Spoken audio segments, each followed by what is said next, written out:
Hello मित्रांनो, कसे आहात तुम्ही मित्रांनो बिग बॉस मराठी सीझन 5चा लेटेस्ट प्रोमो आलेला आहे मित्रांनो. हो मित्रांनो, जान्हवीला आलेला आहे राग. जान्हवीनं सर्व सदस्यांवर केलेला आहे हमला. मित्रांनो, काय झालेलं आहे माहिती पूर्ण या व्हिडिओमध्ये मी तुम्हाला सांगणार आहे सविस्तर. तर मित्रांनो, व्हिडिओवर नवीन आहात तर व्हिडिओला लाईक करा आणि चॅनलला सबस्क्राईब करा. मित्रांनो, स्वागत आहे तुमचं ऑल रिव्ह्यूमध्ये. मित्रांनो येथे जान्हवी म्हणते की सर्व घरांना की सूरज हा का कॅपेबल आहे कॅप्टन बनण्यासाठी. तुम्हाला मला कॅपेबल मी वाटत नाही का तुम्हाला कॅप्टन्सीसाठी?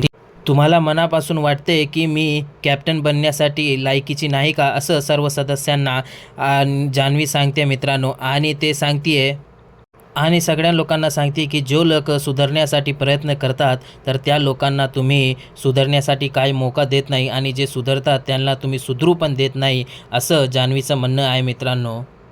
आणि तुम्ही लोक हे म्हणताव की तुम्ही जसं आमच्याशी वागलं आम्ही तुमच्याशी तसंच वागणार आहोत, हे जान्हवी सांगते. आणि आखरीला सांगते जान्हवी की तुमच्याकडून मी अपेक्षा तरी काही ठेवू, हे म्हणत जान्हवीच्या डोळ्यामध्ये अश्रू येतात मित्रांनो. आणि जान्हवीला असं वाटतं मित्रांनो की मी कॅप्टन बनण्याची लायकीची नाही, असं या घरच्या सदस्यांना वाटतंय, असं जान्हवीला वाटतं मित्रांनो. तर मित्रांनो, तुमचं काय मत आहे हे तुम्ही आपलं मत कमेंटमध्ये नक्कीच मांडा मित्रांनो. आणि तुमचं आवडतं कॅप्टन सूरज का जान्हवी हे तुम्ही कमेंटमध्ये नक्कीच सांगा मित्रांनो. आणि भेटूया पुढच्या व्हिडिओमध्ये मित्रांनो अशाच बिग बॉसच्या अपडेट घेऊन मित्रांनो. तर व्हिडिओला लाईक करा आणि चॅनलला सबस्क्राईब करा मित्रांनो.